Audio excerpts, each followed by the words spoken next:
जय सिया राम प्रिय दर्शकों, स्वागत है आपका हमारे YouTube चैनल बुंदेली ज्योतिष ज्ञान में।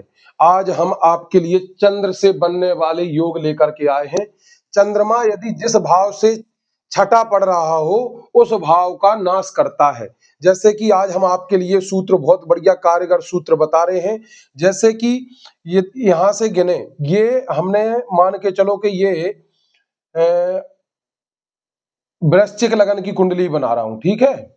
वृश्चिक लगन की 8, 1, 9, 10, 11, 12, 1, 2, 3, 4, 5, 6, 7, ये होगी वृश्चिक लगन की कुंडली।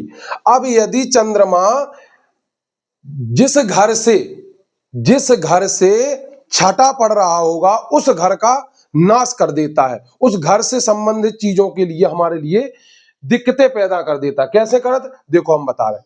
यदि ये है 1, 2, 3, 4, अपन को घर गिनना, ये राशि लिखी है जो हमने लिखी है 1, 2, 3, 4, 5। अभी 5 नंबर घर है। अब यहां से 1, 2, 3, 4, 5, 6, यदि 10वें भाव में यदि यहां चंद्रमा बैठ जाए, यहां चंद्रमा बैठ जाए तो संतान का नाश कर देता है। किसका कर देता है?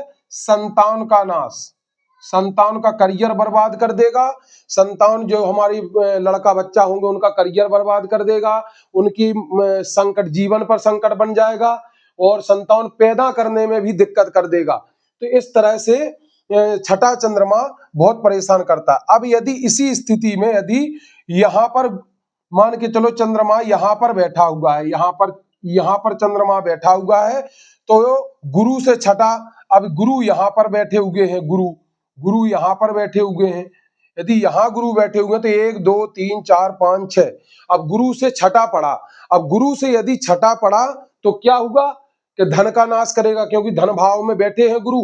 एक तो भाव में बैठे और धन के कारक भी हैं गुरु, और यदि छठा चंद्रमा पड़ेगा तो धन का नाश करेगा, ये पक्का है। यदि इसी स्थिति में यदि सूर्य की दृष्टि पड़ जाए लगन पर, इसी स्थिति में तो ये योग भंग हो जाएगा। ऐसा दुर्योग जो बन रहा है चंद्रमा से, ऐसा दुर्योग भंग हो जाता है। गुरु या सूर्य की लगन या लग्नेश पर दृष्टि पड़ जाए तो ऐसा योग भंग हो जाता है। आपको समझ में आया होगा। अब जैसे मान के चलो कि चंद्रमा को और भी उदाहरण दे देते हैं।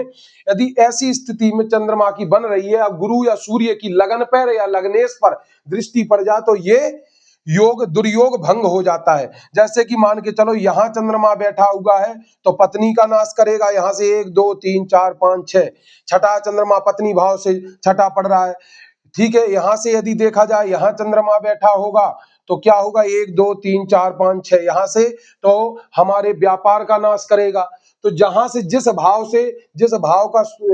से यदि चंद्रमा छठवां पड़ता हो उस भाव का नाश करता है। अब एक और हम सूत्र बता देते हैं दाम्पत्य जीवन वाला। दाम्पत्य जीवन वाला ऐसा सूत्र है कि यदि राहु और शुक्र यदि लगन में बैठ जाएं तो ऐसे में दाम्पत्य जीवन खराब हो जाता है। अब हम पति पत्नी का जीवन लेकर के आए हैं, ऐसा जीवन खराब हो जाता है। यदि शनि और मंगल यदि सप्तम भाव में बैठ जाए तो ऐसे में भी दाम्पत्य जीवन में लड़ाई झगड़ा और उसके बाद में टूटा टाट, उसके बाद में तलाक के योग भी बनने लग जाते हैं। शनि और मंगल यहाँ बैठ जाए, उसके बाद में शुक्र और राहु भी यहां बैठ जाए, या उसके बाद में शुक्र और मंगल या राहु बैठ जाए। अब राहु और मंगल बैठ जाए तो भी यही कंडीशन आएगी। जैसे शनि और मंगल बैठ जाए तो भी कंडीशन यही बनेगी, राहु मंगल बैठ जाए तो यही कंडीशन बनेगी, या शुक्र यहां पर आकर के बैठ जाए और पीड़ित हो जाए पाप ग्रहों से तो भी यही कंडीशन बन जाए। ऐसी स्थिति में क्या होगा कि दाम्पत्य जीवन में बहुत कलह बनेगा, पति पत्नियों में कोई भी जचेगी नहीं। यदि आपकी कुंडली में ऐसा योग है तो आप समझ जाइए कि आपके लिए 100% आपकी पत्नी के साथ में लड़ाई झगड़ा तलाक के योग बनना है।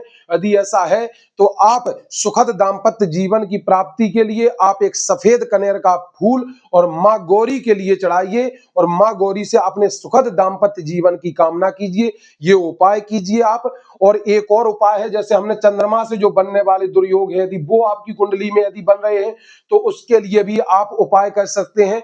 सफेद चावल और उसके बाद में दूध और दही, इन चीजों का सोमवार को दान कर सकते हैं। दूध मिश्रित जल और थोड़ी मीठा करके भगवान भोलेनाथ को सोमवार को अर्पण कर सकते हैं। यदि प्रदोष काल में हो तो शाम की टाइम प्रदोष काल में भी जल अर्पण करें तो आपके लिए जरूर लाभ होगा। हमारी वीडियो आपको जरूर पसंद आई होगी और यदि आपको पसंद आई हो तो लाइक कमेंट जरूर करें। धन्यवाद। जय श्री राम।